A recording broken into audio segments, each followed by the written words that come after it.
Entre mai 2025, le Bayern a remporté sa 33e Bundesliga. Après une saison décevante, l'arrivée de Vincent Kompany a permis un retour en force des Bavarois. À la base d'un jeu agressif, flexible et d'une formation en 2-4-4, le Belge a transformé le Bayern en une machine offensive. Et pour comprendre comment Kompany a mis en place l'une des tactiques les plus étranges de ces dernières années, il faut comprendre les principes de jeu du Bayern Munich. Lors de la première phase de construction, le gardien va s'avancer, tandis que Kane et Musiala vont descendre entre les lignes, ce qui va créer un décalage dans la ligne défensive adverse. Ainsi, le surnombre au centre va permettre de construire sans pression, pendant que le décalage va permettre d'exploiter la profondeur par une longue passe. Cette construction fait que le Bayern va rapidement arriver dans la seconde phase, qui est le point le plus intéressant de la tactique de Kompany. À ce moment, la formation change pour un 2-4-4.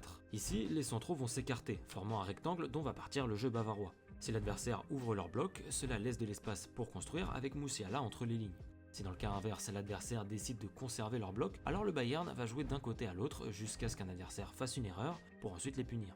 Ce qui fait la force du Bayern dans cette phase, c'est la flexibilité de leur formation. Ils sont capables de passer d'un 2-4-4 à un 2-5-3, un 3-2-5 en fonction de la situation, et c'est ce principe qui leur permet d'arriver jusque dans la dernière phase offensive.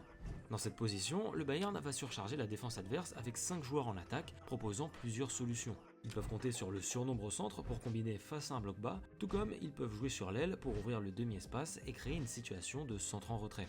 La surcharge de joueurs en attaque permet aussi au Bayern de mettre en place un contre-pressing. D'ailleurs, de manière plus générale, les Bavarois vont effectuer un pressing en défense, mais avec une certaine subtilité.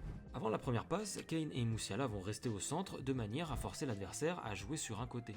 Les joueurs proches du porteur vont être marqués de près, tandis que les joueurs à l'opposé vont toujours être marqués, mais avec plus de distance, donnant au Bayern plus de flexibilité si un joueur se fait dépasser.